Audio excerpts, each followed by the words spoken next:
Scène incroyable en commission, regardez bien ce qui va suivre. Cet homme supervise la ligne éditoriale de Radio France. Il a déclaré dans la presse avoir toujours voté à gauche et aujourd'hui il doit s'en expliquer. Est-ce le point de rupture pour vous?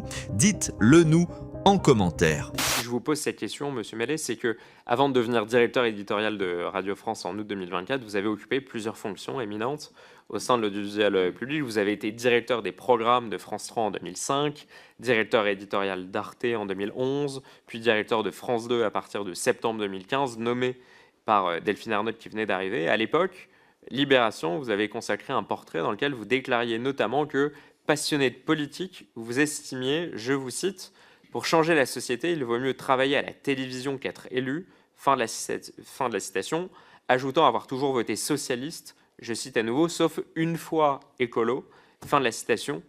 Pourquoi est-ce que vous avez choisi le moment de votre prise de fonction à la tête de France 2 pour afficher publiquement ses convictions politiques, alors même que l'on attend, vous le savez, d'un dirigeant du service public de l'audiovisuel une totale neutralité, ou en tout cas un respect des principes à valeur constitutionnelle qui sont inscrits dans la loi Léotard? Pourquoi cette rupture avec ce principe de neutralité au moment même où vous prenez vos fonctions? Donc, je ne suis pas surpris par cette question parce que vous y avez fait allusion plusieurs fois dans cette enceinte ou dans les réseaux sociaux. Là, je me permettrai, Monsieur le Président et Monsieur le rapporteur, de prendre le temps d'y répondre parce que c'est une question qui pourrait atteindre à mon intégrité professionnelle. Donc, je vais vous répondre très directement, mais après, j'aimerais avoir le temps de développer pour apporter tous les éléments de réponse et arguments. Donc, c'est très simple. Je vous laisse bien sûr répondre de manière précise, sachant que le rapporteur aura 2 questions complémentaires, donc comme ça, vous pourrez avoir un échange. Oui, je n'en doute pas. Je n'en doute pas. Principe de cette commission d'enquête. Sur le sujet. Je crois, et je me suis réinterrogé, forcément, avoir jamais pris une décision en fonction de mes opinions politiques dans le cadre de mes fonctions. Je dirais que je vais avoir 60 ans, 34 ans de vie professionnelle, 28 ans dans l'audiovisuel public. C'est dû à une vocation qui est née très fortement tôt dans ma vie, une vocation intéressée par les métiers de la communication, par la recherche du public, par la culture populaire. Et j'y ai consacré, et c'est ça qui m'a attiré bien plus que toute autre chose. Si je peux vous apporter un certain nombre d'arguments, je vous dirais, regardez qui m'a nommé à chacune des fonctions.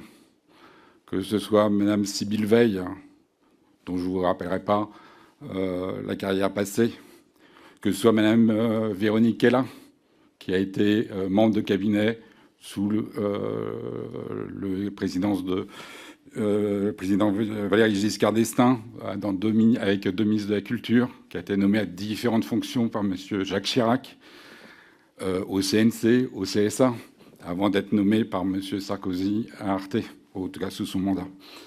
Je vous rappellerai que j'ai travaillé avec M. Patrick de Carolis, de très proche. Je vous fais signe de son engagement politique ultérieur. Monsieur le Président, vous le connaissez mieux que personne.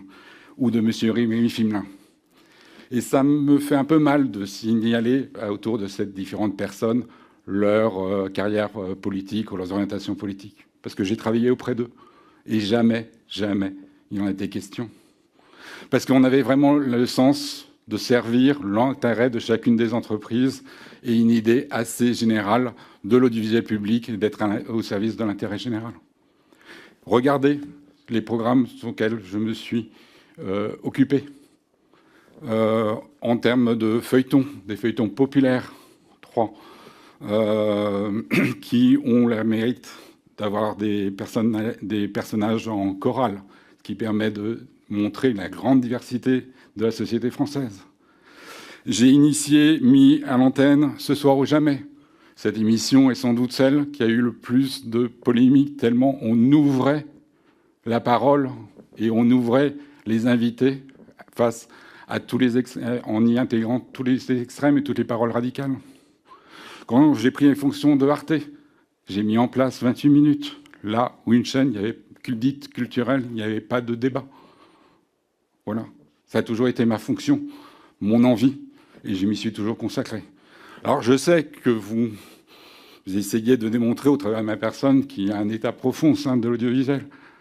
Mais moi, je vais vous dire très franchement que c'est très injuste pour l'ensemble des journalistes, des producteurs qui y travaillent, à des fonctions moins importantes que moi, qui y travaillent fortement parce qu'ils y croient au service public.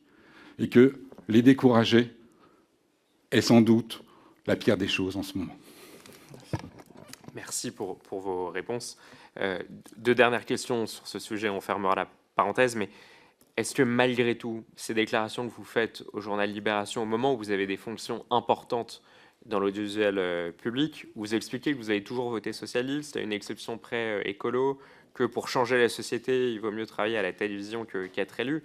Est-ce que malgré tout, vous ne considérez pas que ça peut représenter une rupture légale et même installer une distance vis-à-vis de millions de Français qui financent cet audiovisuel public et qui se disent qu'il y a certains directeurs de l'audiovisuel public qui ont une préférence politique assumée dans la presse?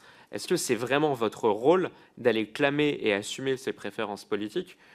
Est-ce que 10 ans après, vous referiez vraiment la même chose au moment où les Français, qui ont l'impression de beaucoup contribuer à l'audiovisuel public, réclament une neutralité pure et parfaite?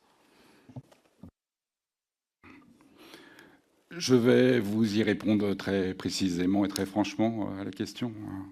Je ferai juste un trait d'humour, c'est peut-être pas le lieu. C'était il y a 10 ans, comme vous l'avez signalé. Vous savez, il s'est passé beaucoup de choses depuis 10 ans. Non, je ne ferai pas de l'humour, je vais m'auto-censurer, si je me permets. Je vais aller directement au fait. Oui, comme il est dit dans cet article, il a dit beaucoup de choses dans cet article. On a déjà souligné que je ne suis pas à l'aise dans la manière de répondre aux questions de la journaliste. On m'avait demandé de fendre l'armure, donc je suis allé beaucoup dans les souvenirs d'enfance, etc. Et il est vrai que la journaliste, quand l'entretien était terminé, m'a posé la question quand je me suis levé. Je n'avais pas envie d'y répondre. J'y ai répondu quand même. Je ne le referai pas. Je l'ai fait à l'époque parce que je pensais que justement ma carrière parlait d'elle seule et que cela ne me mettait pas en cause. Donc je me suis senti en sécurité. C'était une naïveté. Vous demandez beaucoup de transparence par ailleurs. J'ai fait preuve de trop de transparence ce jour-là. Merci pour cette précision. Et le rapporteur a raison. Je pense c'est important de poser cette question-là. On l'a posée d'ailleurs, je vais vous le dire, parce que comme ce n'est pas des procès individuels, on l'a posée à chaque personne qui, dans la presse, s'était exprimée. Parce qu'étant entendu que la loi de 1986 impose l'honnêteté, l'indépendance, l'impartialité de l'information, c'est normal que quand on est directeur soi-même de l'éditorial, et donc in fine de l'information, même si quand vous étiez directeur de France 2, vous aviez un périmètre plus large, c'est normal de parfois s'étonner que les personnes qui ont en charge ce pluralisme de l'information, son indépendance, son impartialité, s'expriment de temps en temps dans la presse pour indiquer leurs orientations politiques. Et c'était il y a 10 ans, vous l'avez précisé, vous en avez expliqué la manière dont ça s'était fait, et de manière très transparente, je crois. Enfin, je laisserai le rapporteur vous dire si la réponse a répondu à sa question. Merci, Monsieur le Président. Non, mais merci, Monsieur le Directeur, pour cette transparence. Troisième et toute dernière question sur le sujet. Pas tant sur la dimension politique, mais je voudrais revenir sur cette citation de l'article. Vous expliquez, pour changer la société, il vaut mieux travailler à la télévision qu'être élu. Vous affirmez donc qu'il vaut mieux être chez Radio France, en quelque sorte, ou chez France Télévisions, plutôt qu'être élu pour changer la société. Qu'est-ce que vous entendez concrètement par changer la société? Je crois que je vais vous décevoir. Je vais être très loin de ce que vous pensez que vous mettez sous cette définition. Pour moi, je vais vous dire, je devais être en première grande dissertation d'histoire sur le progrès technique, sur les deux révolutions industrielles. La conclusion disait que la troisième révolution industrielle s'annonçait être celle de l'information et de la communication. Moi, j'ai commencé en 92, il y avait 10 sites numériques au travers le monde. Il y en a des milliards aujourd'hui. J'ai commencé en 92, il y avait 100 000 heures de diffusion de télévision. Aujourd'hui, il y en a 500 000 si on s'en reste aux télévisions linéaires, et on en a des millions en France.